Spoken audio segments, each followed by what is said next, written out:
Do you think this is a stage of life thing? And I really mean that in a good way. Like different stages This is of a crazy life. old lady thing. That's what you're asking me, isn't it?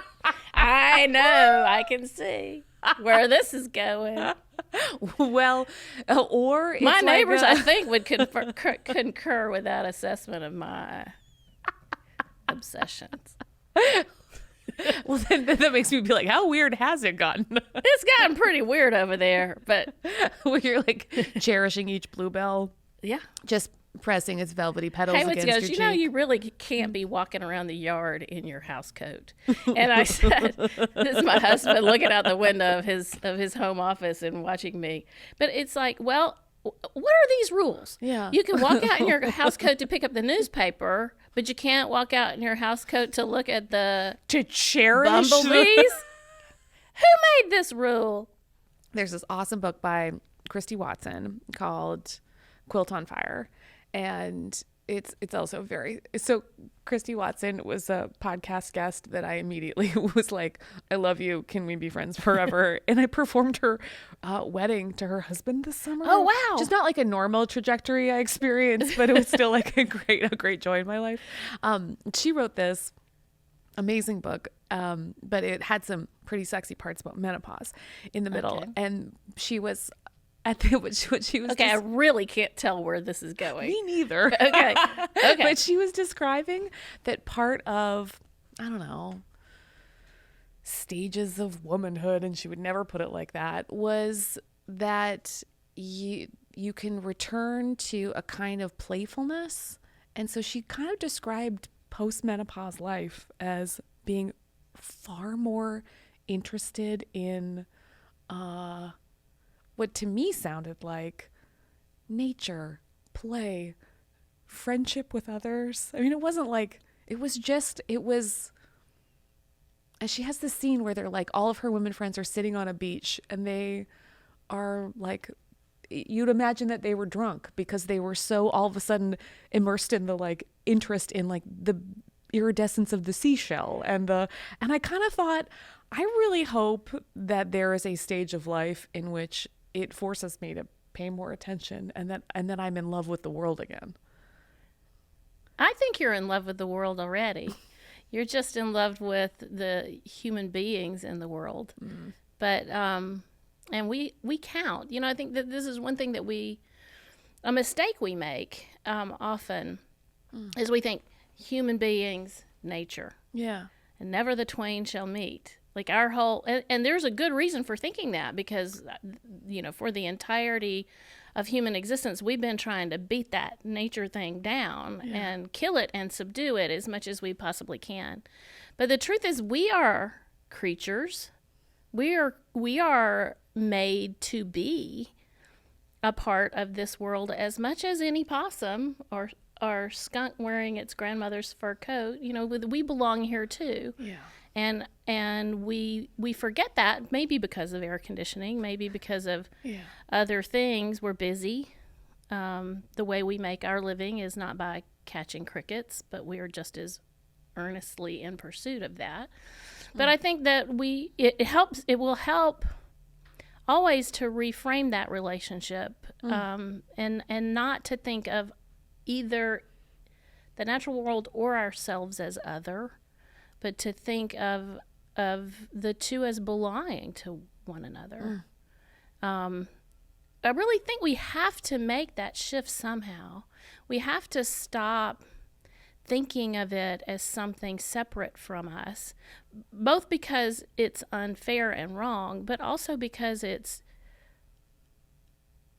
gonna kill us in the end. Mm-hmm. Like we can't live without bees. We can't live without red wasps. We need them. Mm-hmm. They're pollinating our food. We do belong, and they do belong to us. And I really think that, I mean, one thing I really hoped about the comfort of crows is that if I love something in front of somebody, maybe they'd be more apt to love it too. Yeah. You know? Yeah. Well, you made me really want to love it. There's this quote that because you said, it's a heavy lift to go straight to mosquitoes. You might have to start a little slower or something prettier. Because you're right. If I can awkwardly read you back to you for a moment. Sure. Apocalyptic stories always get the apocalypse wrong. The tragedy is not the failed world's barren ugliness. The tragedy is its clinging beauty, even as it fails. Until the very last cricket falls silent, the beauty besotted will always find a reason to love the world. And that made me write in all caps, how do we become besotted? Because I love it. I love it. And I think it sounds like what you're saying too is if we imagine ourselves as being part so integral to it, so part of it, and recognize our own animalness, then it will feel a lot less like we've just copy pasted a life into a setting that we're trying to manage with lawn care. Right. And that's the thing about lawn care. And it's about, I think about how often the products that are marketed to us are designed to remove us from our animal selves. Yeah. Something that will make us not stink or not sweat, or that will make our poops not drift, the smell of them not drift through the house. We have all these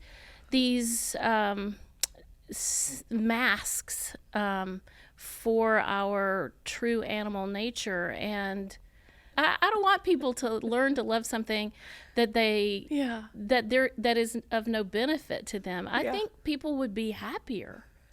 I'm happier. Yeah. The times I'm least happy are the times when I have to be shut up in a room for the longest. Totally.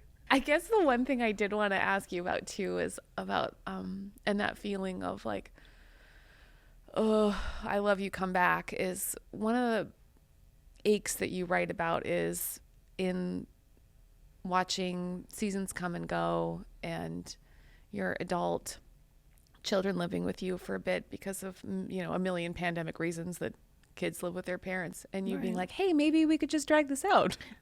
Maybe we could just do this forever. You hear in the crow, come back. And you're like, great, maybe this mom feels the same way. I think that partly because my grandparents did do that. When my mother was 4 years old and my uncle was a newborn baby, their house burned down.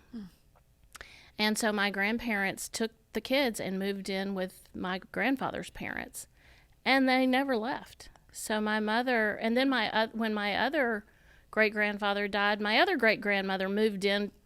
And so my mother grew up in a house with 3 generations always. She had almost no memory of living somewhere that wasn't like that. And I know it was a small house, and I know there must have been tensions, but I never felt them as a child. And so to me, there's something a little bit lost that we consider that arrangement a kind of failure, a kind of failure to launch,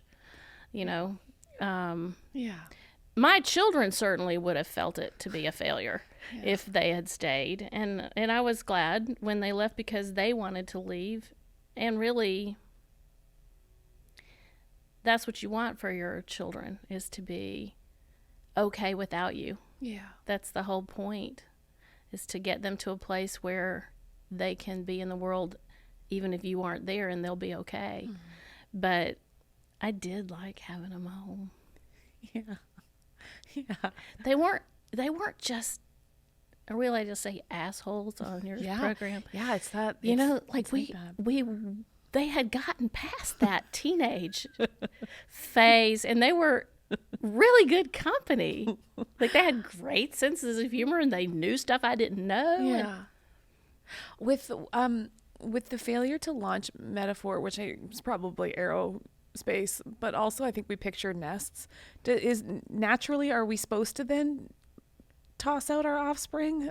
And like, is the natural world indicating that our multi-generational hopes and dreams are not, quote, nature's way? Or now we're going to go with dolphins? The truth is there's a million different versions of animal families. It all depends on the species. Sure. Crows stay together for generations. Yeah. And that's one of the reasons I I take comfort from crows. But Yeah. one time there was this cardinal, a pair of cardinals that nested in a tree that brushed right up against our bedroom window. And they must have built the nest very early one morning before we opened the curtains.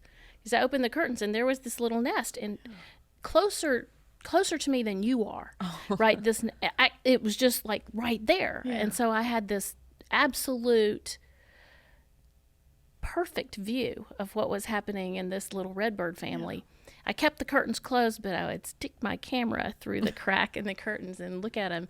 And the mother cardinal starts incubating the first egg as soon as she lays it. But the second egg comes the next day or the next. So that baby bird is late. 1 day or 2 days behind its sibling.